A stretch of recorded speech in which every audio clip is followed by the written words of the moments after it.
අද අපි මේ වීඩියෝ එකේදී කඳු පල්ලම් අදින හැටි, එතකොට ගස් ඇඩ් කරගන්න හැටි, පැලෑටි ඇඩ් කරගන්න හැටි, එතකොට බිම පාට කරන හැටි, ඒ වගේම 3D ඔබ්ජෙක්ට් ඇඩ් කරන හැටි, ඒ වගේම විතරක් නෙමෙයි ලයිට් ඇඩ් කරන හැටි කතා කරමු.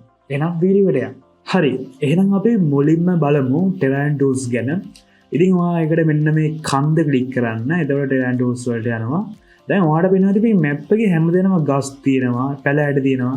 දැන් මේක දැන් මට ඕනි තැන් වල විතරක් ගස් සහ පැලෑටි හදා ගන්න. දැන් මේ හැම තැනම තිබ්බම මේක පොඩ්ඩක් කේස් නේ.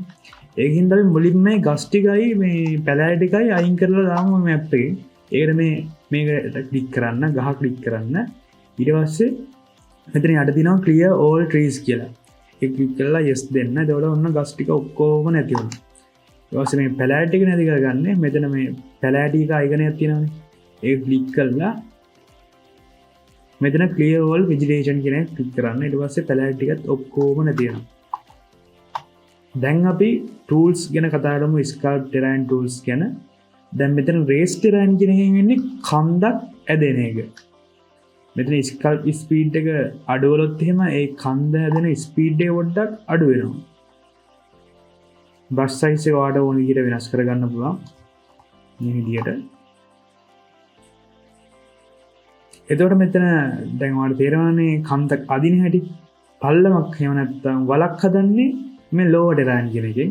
එතකොට මේ විදිහට එතන මේ මම brush size එක පොඩ්ඩක් අඩු කරලා මෙහෙම ඇඳගත්තා. මට තේරෙන්නේ නැති මේ වලක් හැදෙනවා.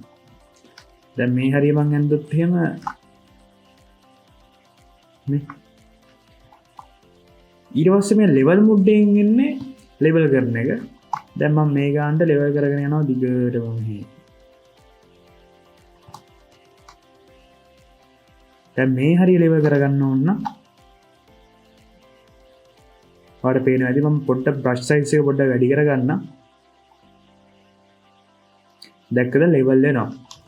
දැන් මේ වගේ level වුණාට පස්සේ මෙතන පොඩ්ඩක් ගැට්ට වගේ දිනවනේ.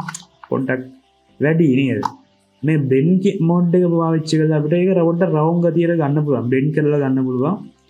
brush size එක පොඩ්ඩක් වැඩි කරොත් එහෙම ඒක හොඳටම පේනවා. ram mode එකෙන් වෙන්නේ පොඩ්ඩක් කොටු කරන එක. දැන් මෙතන වල ගැට්ටක් වගේ හදා ගන්න ඕනේ කියන්නකො.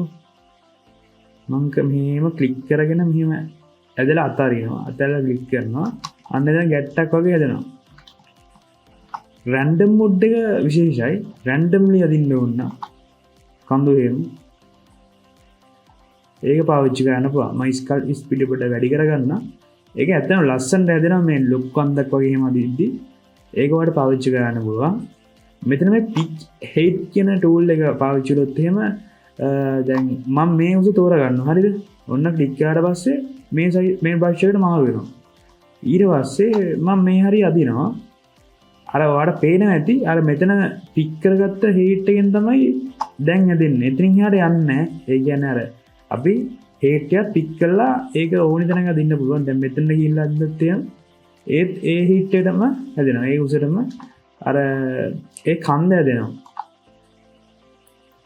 මේකෙන් මොනවා ඉරේස් කරගන්න පුළුවන් කන්ද සාමාන්‍ය මට්ටමටම මේ විදිහට. දැන් අපි බලමු ටෙක්ස්චර් පේන්ට් කරගන්න විදිය. ඉතින් මෙහෙම ටෙක්ස්චර්ස් කීපයක් දීලා තියෙනවා. දැන් ඔයාලට මේ හරියේ පොඩ්ඩක් වැලි ගතියක් හදා ගන්න ඕනේ කියන්නේ මම මේ වැල්ල පොඩ්ඩක් සිලෙක්ට් කරා. මේ විදිහට පේන්ට් කරන්න විතරයි තියෙන්නේ.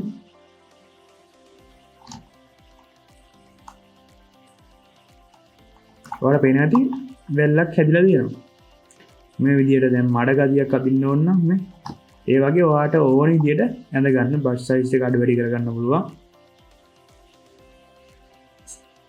ඒ වගේම erase කරන්න පුළුවන් මේ restore mode එක පාවිච්චි කරලා. කලින් තිබ්බ එකම එනවා එතකොට.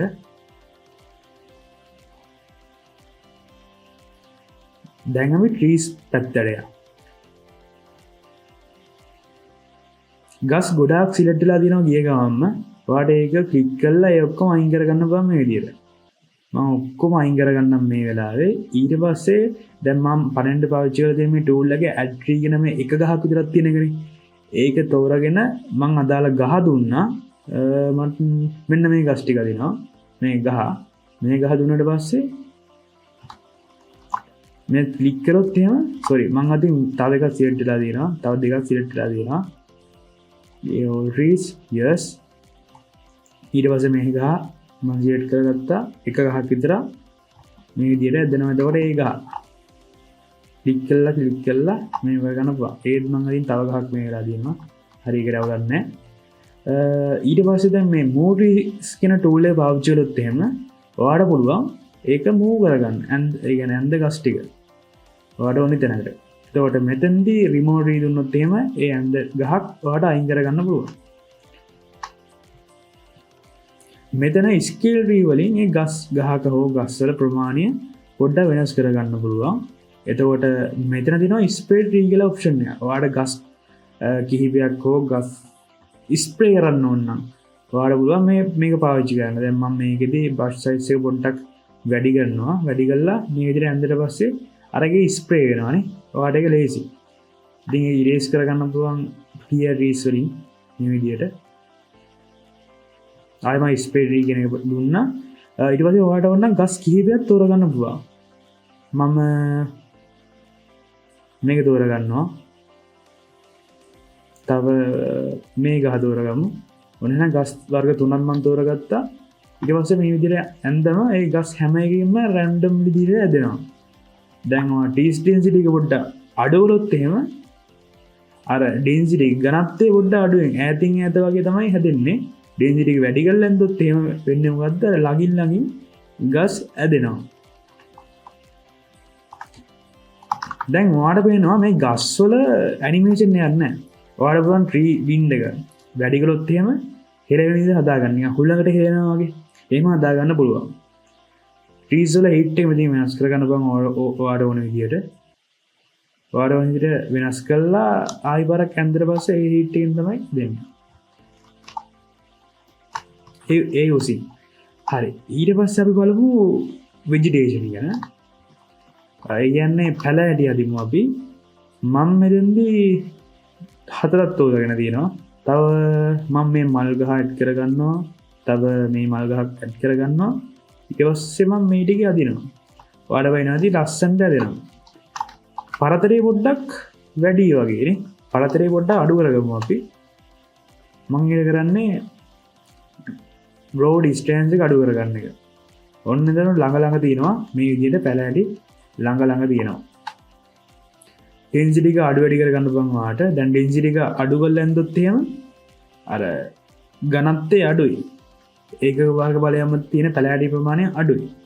වැඩි කරලා ඇඳොත් එහෙම හොඳ ඝනත්වයකින් ඇදෙනවා.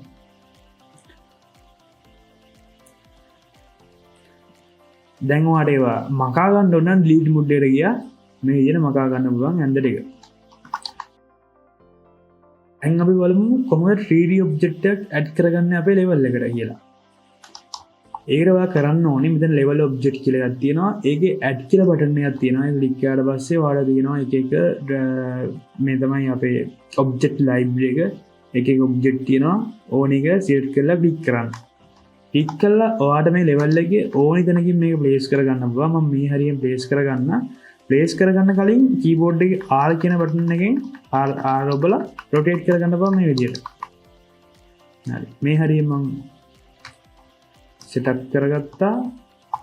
මට දැන් පොඩි box එකක් දාගන්න ඕනේ. ඒකට අපි ආයි level එකේ object library එකට යන් ඊට පස්සේ max collection එකේ තිබ්බා හොඳ box එකක්.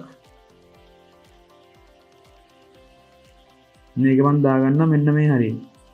දාලා ක්ලික් කරන්න. ඊට පස්සේ මෙතන place වෙනවා ඒක. හරි. දැන් මේක එකපාරක් ක්ලික් කරාට පස්සේ ඔයාලට පේන විදිහට මෙහෙම ඊතල තුනක් එනවා. ඒකෙන් ඔයාලට ඕන විදිහට පොසිෂන් එක වෙනස් කරගන්න පුළුවන්. මේව පාවිච්චි කළා. ඊට පස්සේ rotation ගත්තොත් ඒවා මේක එක එක පැති වලට හරවන්න පුළුවන්. මෙන්න මෙතන use කරලා y අක්ෂය ඔස්සේ x අක්ෂය ඔස්සේ මේ විදිහට මේ x අක්ෂය ඔස්සේ z අක්ෂය ඔස්සේ මේ විදිහට ඒක හරවන්න පුළුවන්. එතකොට ස්කේල් එක මේක ප්‍රමාණය වැඩි කරගන්න පුළුවන් මෙතනින්. තව මේක පාවිච්චි කළත් ඒකේ ප්‍රමාණය වැඩි කරගන්න පුළුවන්.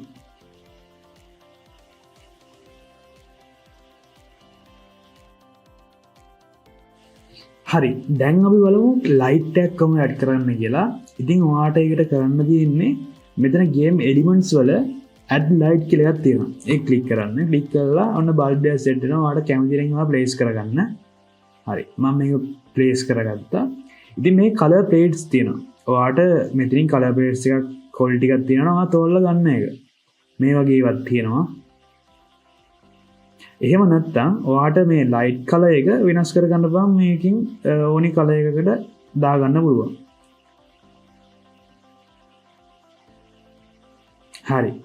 මෙතන ලයිට් ඩිස්ටන්ස් එකෙන් මේ ලයිට් එකේ පැතිරෙන ඩිස්ටන්ස් එක ප්‍රමාණය අඩු වැඩි කරගන්න පුළුවන් මේ විදියට.